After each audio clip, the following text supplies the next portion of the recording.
Dream does not mean it does not exist. It is not the way you think it is. The way you're perceiving through your five sense organs, that's not the way it is. Its nature is different. We're talking about creating a conscious dream which will manifest and function. If you build it into your mind becomes miraculous. Best, tonight, you sit down and look at these three things. You can try this, you can spend some time on this.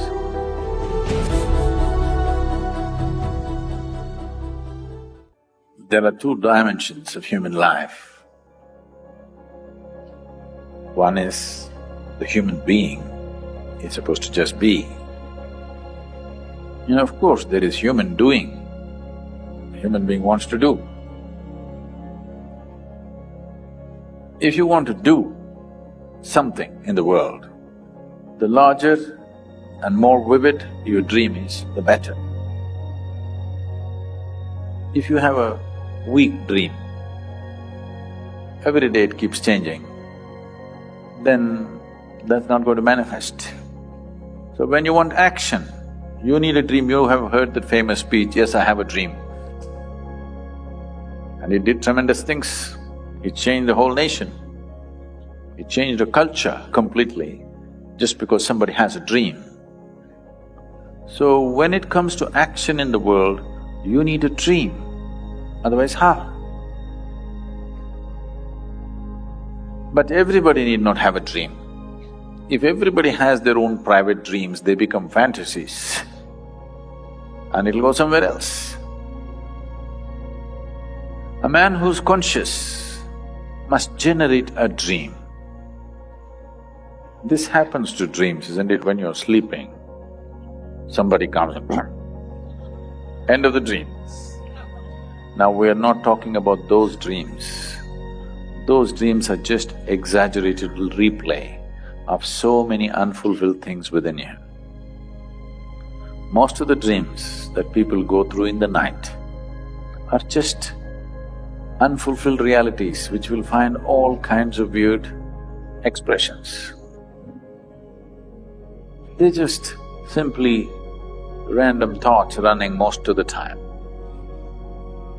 There are four different types of dreams, but a large part of the dream is just unfulfilled desire. We're not talking about that kind of dream. We're talking about creating a conscious dream which will manifest and function.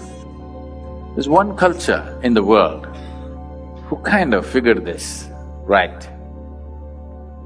But a simple expression was found by the Aborigine people in Australia. They refer to the world and the making of the world as dream time. God dreamt it. It's not real. Even now, God is sitting and dreaming all this, that you're all sitting here is his dream. It's not real. It's a perfect description of creation. Very simple, but perfect. This is what here we said is Maya. This is what modern physics is trying to tell you, that existence is relative. It's relative to your dream. Not you as a person, but you as a being, it is true. So if a being creates a form, a dream is a form by itself. If he creates a form, it will manifest. Of course, it needs to be supported a bit, but once it's supported, it will always manifest. The whole dimension of Tantra is just this. In the West, the word Tantra means… some fools have written books saying that Tantra means unbridled promiscuity, okay? No, Tantra means technology. The technology of creating. Tantra needs a very vivid imagination. It's like this. You can try this, you can spend some time on this. You don't pluck anything. You go sit near a tree or a blade of grass. just vividly build the memory of this blade of grass 100% into your mind. It takes a lot of work, believe me. My whole childhood, I just sat there building the memory of small things into my mind. And just one thing, if you manage, I'll tell you, the memory of this little finger, if you build it into your mind becomes miraculous. When I say the memory, there are so many characteristics to this little finger. If you go micromillimeter by micromillimeter, observe every bit and build that memory into your mind becomes an explosive possibility.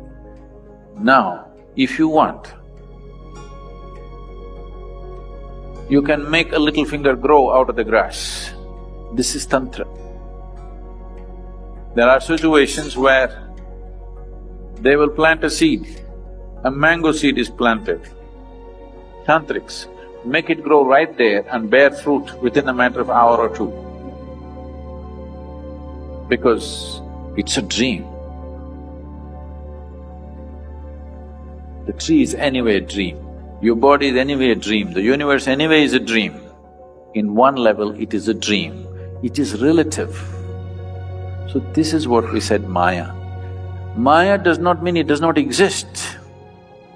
Dream does not mean it does not exist.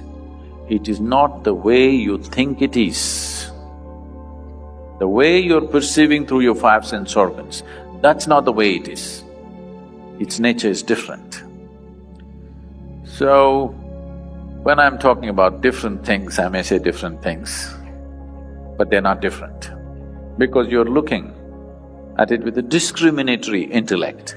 They're looking different for you. So, it's best tonight you sit down and look at these three things. At the end of the day, you sit in your bed and look back on the whole day from the morning you got up, how you've been going around. You will see 90% of the time you're quite stupid. I'm being generous with percentage, believe me. If you're given little work, if you're just given little responsibility, suddenly you become so important. You become bigger than the universe suddenly. How many times you expanded beyond the size of the universe? If you look at it, you will see most of the time it's bloated. How many times you became immortal, that is, you're not conscious of your mortality? And how many times did you walk around looking at people and things around you without any sense of involvement? Just three things, you watch out. You will see, you will have to laugh through the night. Don't start crying. Just learn to laugh at your stupidity. You will see all the rubbish you carry will turn into manure very fast. And manure is good for growth, you know. Yes. Every day you do this, you will become wise, believe me, very wise.